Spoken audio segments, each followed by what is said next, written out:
नमस्कार. त्यानंतर गया, प्रयाग, काशी अशा अनेक तीर्थांना भेटी देत मच्छिंद्रनाथ रामेश्वर इथे आले. त्यांनी मारुतीची भेट घेतली. या मारुतींना मनापासून वंदन केलं. त्यांना खूप आनंद झाला.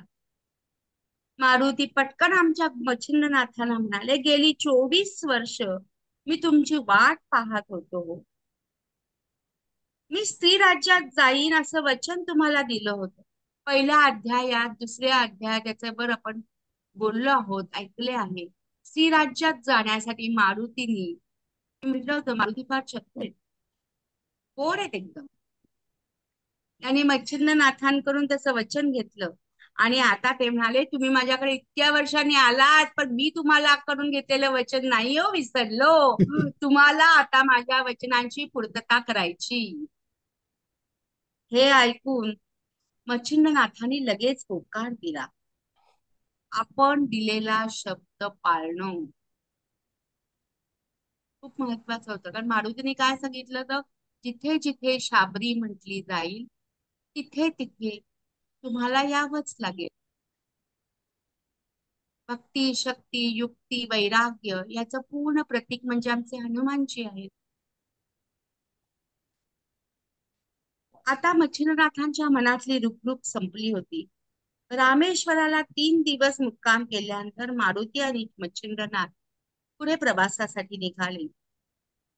गौड बंगाल प्रांतावरून ते डायरेक्ट श्रीराज्यात गेले. श्रीराज्यातली राणी मैनाकिनी सुंदर, पुण्यशील, वैभव संपन्न, कलाप्रवीण, कार्यकुशल होती. तिच्या राज्यातील सर्व काम सगळ्या स्त्रिया करत होत्या. मारुती मच्छिंद्रनाथाने दिलेल्या राजवाड्यात प्रवेश केला. ती खूप आनंद झाला तिला. ती स्वतः समोर गेली, त्यांची उत्तम पूजा केली, त्यांचं आदरातिथ्य केलं आणि म्हणाले, आपल्या सोबत आले आहेत हे कोण आहेत बरं?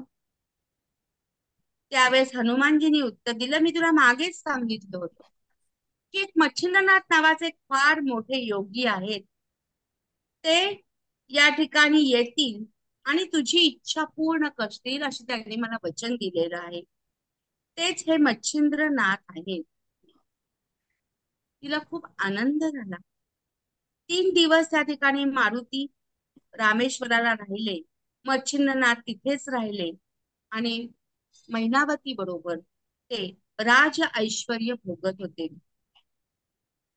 कालांतरे मैनावती गरोदर राहिली. तिने एक छान पुत्राला जन्म दिला.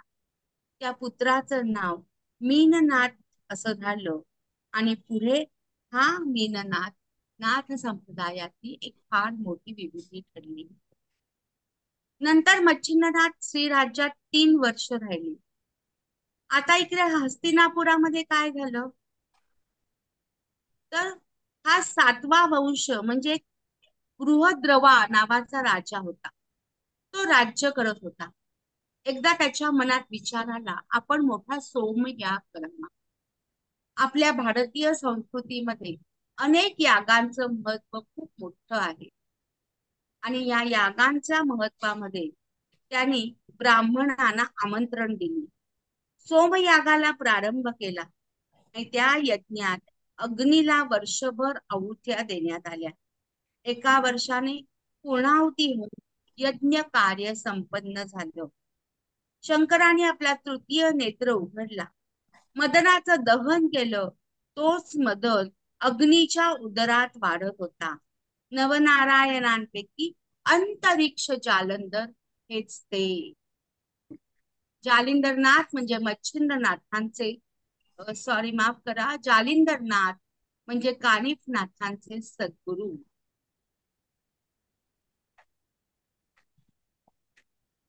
पूर्णाहुतीनंतर यज्ञकुंडातील रक्षा बाहेर काढताना त्या ब्राह्मणाच्या हाती एक छोटस बाळ लागलं. हा राजाचा मुख्य पुरोहित महाज्ञानी होता. त्याने त्या बालकाची लौकिक उत्पत्ती सांगून त्याच्याकडे सोपवलं. अग्नीने दिलेला तो पुत्ररूपी प्रसाद पाहून त्याला प्रचंड आनंद झाला आणि त्याने त्या छोट्याशा बालकाला आपल्या पत्नीच्या हाती दिलं. प्रिये, हे कोणीतरी अयोनी महात्मा आहेत आणि आपला पुत्र मी न केताप्रमाणेच ह्याचा सांभाळ कर.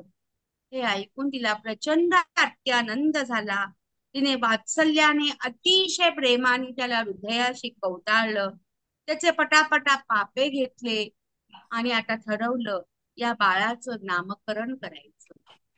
आपल्या बाळाचं नाव ठेवणं हा एक आईच्या आयुष्यातला खूप मोठा आनंद असतो.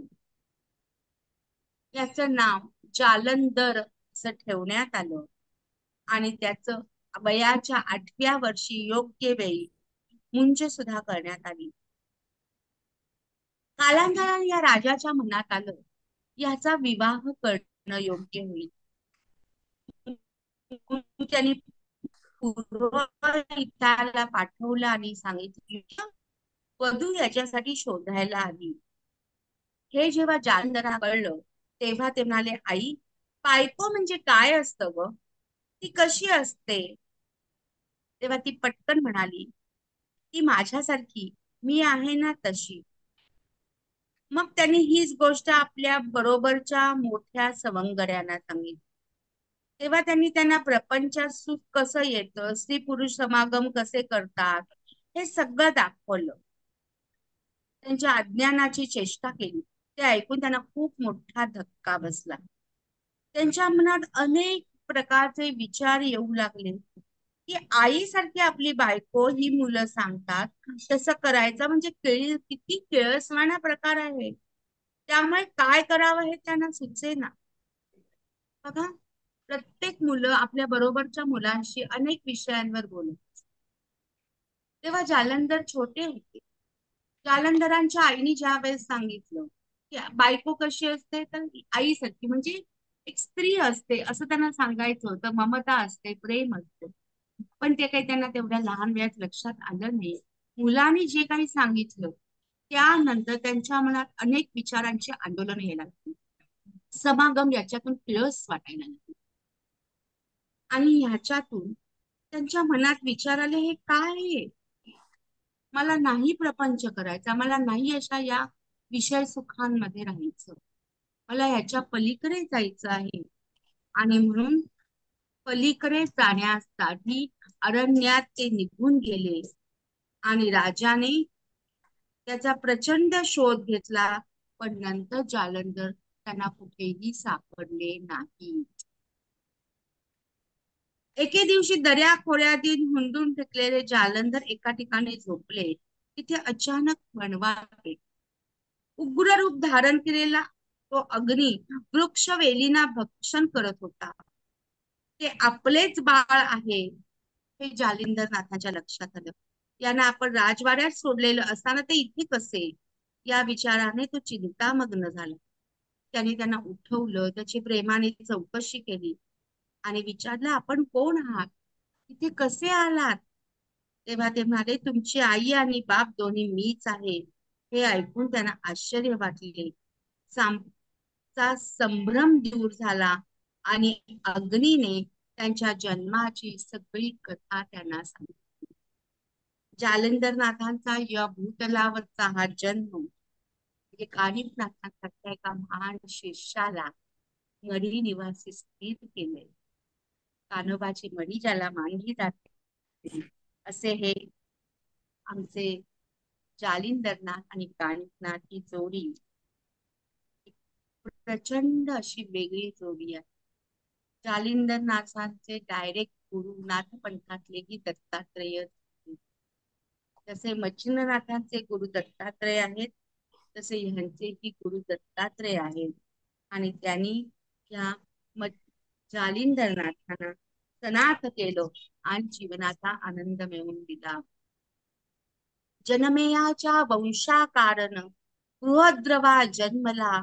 तो जन्मयापासनी पुढती 7वा पुरुष वंशाप्रती. 2 सहस्र सप्तशती कली गेलासे लोटून. तो बृहद्रवा राजा थोर राज्यपती हस्तिनापुर. मिळवुनी महीचे अपार विप्र सोमयाग मांडिला. 1 वरुषे त्या क्षिती अग्निकुंडी पूर्णावती. पुष्ट होऊनी दाहक मूर्ती तुष्ट शरीर मिरवला. परी शिव नेत्रीचा प्रलयाग्नी, तेने डाहिले होते पंचबाणी, परी तो गेला होता भक्षुनी, विमूर्धनी महाराज. तो शिवशररी चेतला मदन, जठरी वाहत होता द्विमूर्धन, तया माझी जीवित्व प्राण, अंतरिक्ष पोताची यज्ञ आहुती, शेष प्रसाद मिळवणी निगुती, मग यज्ञ कुनिदी विप्राहुती, रक्षाकारी बृहद्रवा. विप्रा हाते सलील, बाळ तेजा ते स्पर्श रता लागे होते, दृष्टी पाहता बाळा ते, मंजुळ व्रत रुदन करी, तव तव पुरोहित ज्ञानी, रायासी म्हणे महाराजा, यज्ञकुंडी तेज पूजा, बाळ प्रसादे मिरविला. असे हे आमचे जालिंदनाथ बाळ प्रसाद म्हणून मिरवत राहिले. आणि यांची समाधी आहे, यांच्याच एका समाधीच्या ठिकाणी कुठेही स्त्रियांना आतमध्ये प्रवेश नाहीये. असा ह्या जालिंदरनाथ कानिफनाथांना लाभले आणि कानिफनाथांच्या शिष्या म्हणून या महाराष्ट्रात त्यांचं स्थान खूप मोठं आहे. त्यामुळे एका गुरूंनी दुसरे गुरु निर्माण करण्यासाठी बृहत कार्य या संप्रदायाने केलं. अशा या गुरुतत्वाला मनोमन वंदन. धन्यवाद.